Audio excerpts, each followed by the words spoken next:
Let's go. We're moving up in the world. A Nah, big trust 40 me. points has been achieved. We're staying up. I have multiple goal of the month contenders for May. Man Yeah, said man. multiple, like, was it 3 and that? Yeah, we got 4. Not even Oh, 3. We got 4 this mad month. And that's thing. only just for the start. It's probably still the last we're going to have. Like, I don't think we're going to win any of our other games this season. I won't lie.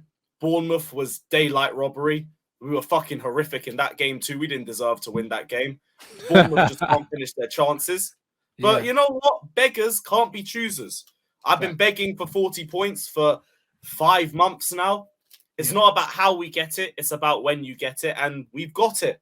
We're officially staying up. We're going to be in the Premier League for another season. You lot ain't rid of us just yet. We're still terrible. Even though I know you guys are having your struggles as well, we're going to give you 3 points in 2 weeks and help you out with your top 4 ambitions. I hope so. And yeah, the season's still dead. Season's still dead. But at least we got to win somewhere, innit? Bro, I hope so. You know them ones because fam, like I said, we don't need Chelsea to revive. I thought you man potentially could sack Lampard, yeah. Then we'd be fucked. I can't lie, bro. But I don't know. Hopefully that little win was a little blip for you lot. You know what I'm saying? And then we'll get back Oh, to it doing. definitely was. Did you not Get see back that to. Forest Hooper team on Monday? We are not beating them. We're No, not I didn't beating see. them. I didn't even see the performance. I just saw the result and I couldn't believe it, blood. I just couldn't I believe it. saw them packing Southampton, who beat us home and away this season. And it's like, yeah, cool. Another L. It is what it is. I'm fine. I didn't think we were going to get another win from the Real Madrid game. They've already overachieved in terms of my expectations. So when we lose on Saturday, I won't be complaining.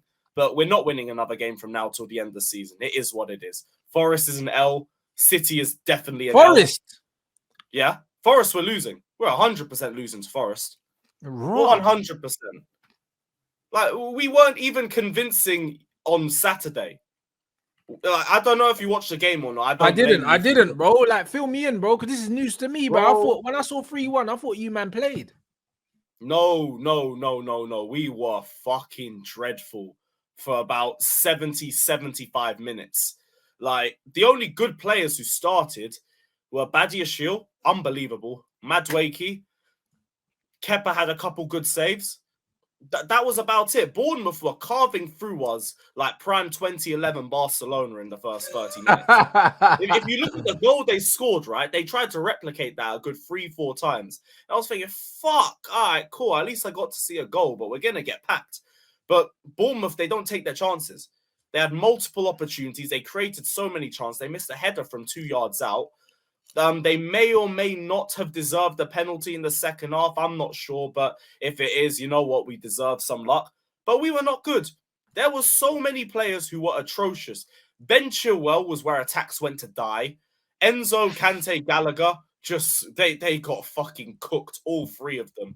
The fact that Gallagher was the best out of the bunch says a lot. Havertz, same old useless Kai Havertz as always. Mudryk, he weren't really all that. What's the deal with Kai Havertz? Like, when the Chelsea fans admit, yeah, that it just hasn't worked out and let him go? Because it's been like 3 seasons, no?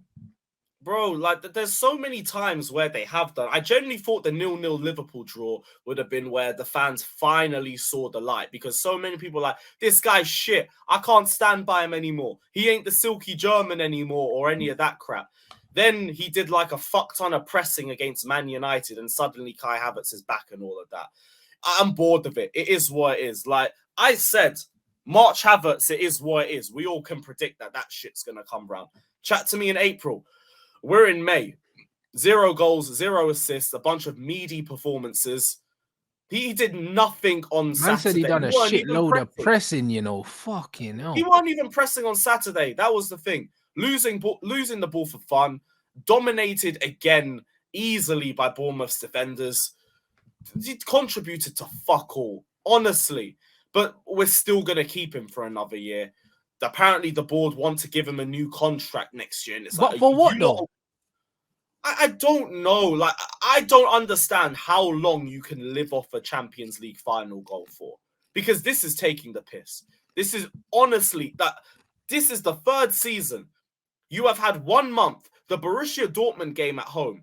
That is the best performance I've seen from Havertz since the Champions League final.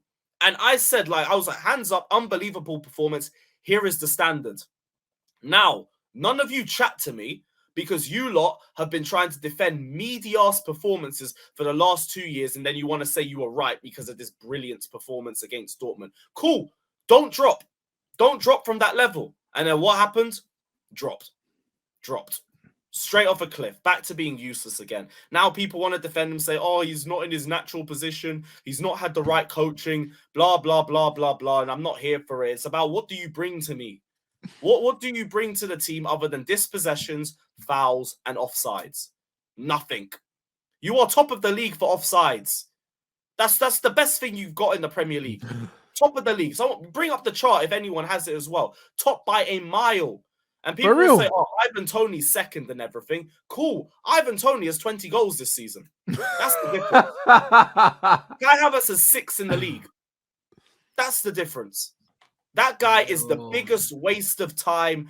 Like, I don't think I've ever really disliked a Chelsea player the way I dislike Havertz, because this fan base will move mountains to defend him. And it's like, why? He don't even know you.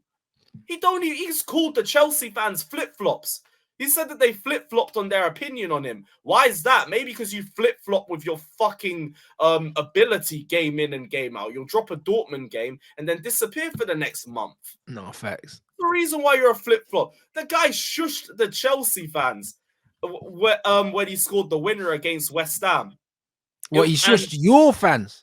He shushed our fans. He scored a late winner. Walked past the Matthew Harding like this, right? I was like, bro, you've had 0 GNA in 7. This was your 007 day.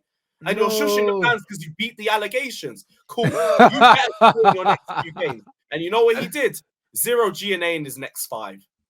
Oh, but he shushed the Chelsea fans. He's got that dogged mentality about him. He ain't got shit, man.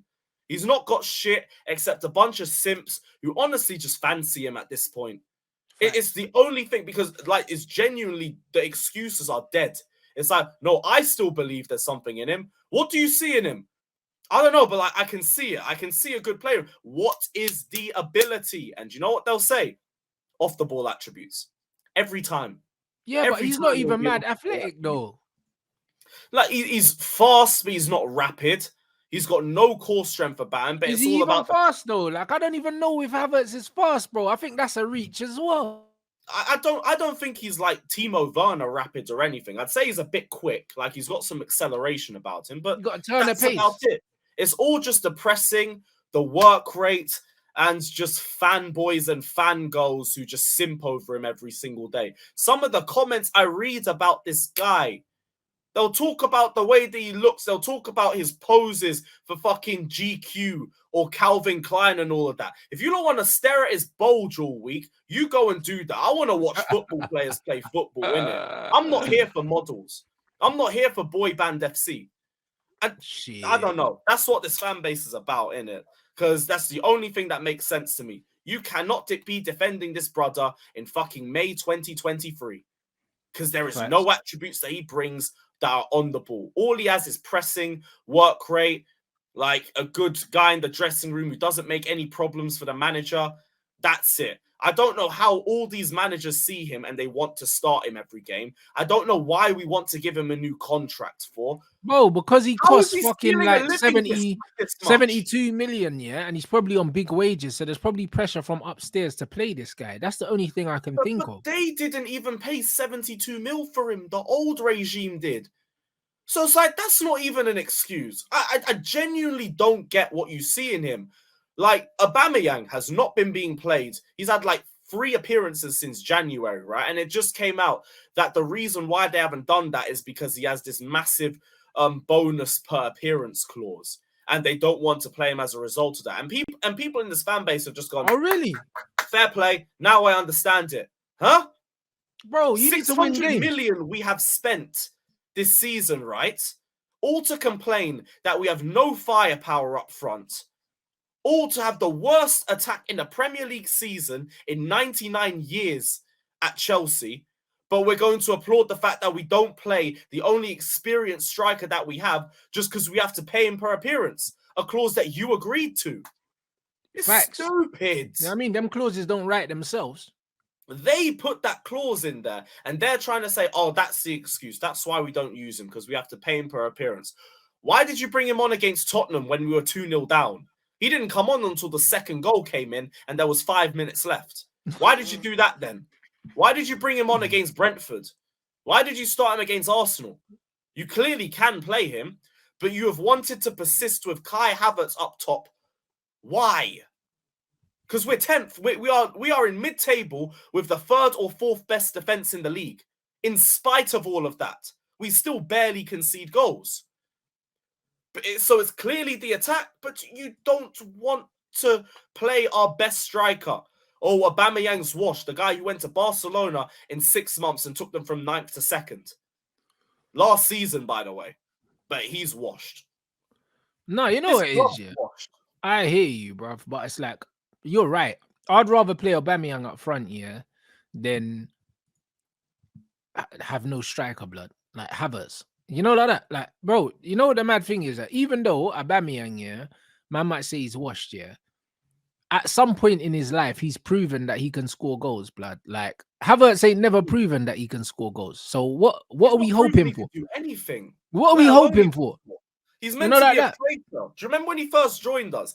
And the amount of PR, the next Ozil, the next KDB, the next Aubameyang, and all of that. Not Aubameyang, the next fucking De Bruyne, Bergkamp. I remember hearing Bergkamp. That was a funny Starboy. He was a Starboy, bro. German Starboy. The next Marco Reus. And he brings nothing. Like the next Aubameyang, Mario I know he's Götze, not the same player as Arsenal. I know he's not going to offer me anything except finishing, and you need to give him service. But the fact is, we brought in Felix, we brought in Mudryk, we brought in Madueke, we brought in Enzo Fernandez. He didn't have that in the first half of the season when he was playing. All he had was Havertz and Mount, and he was just told to cope with it. Do something with them two. Good luck. Good luck. And now we actually have creators. We have better attackers. We don't want to play him. True. We don't want to play him at all, and that shit will never make sense to me.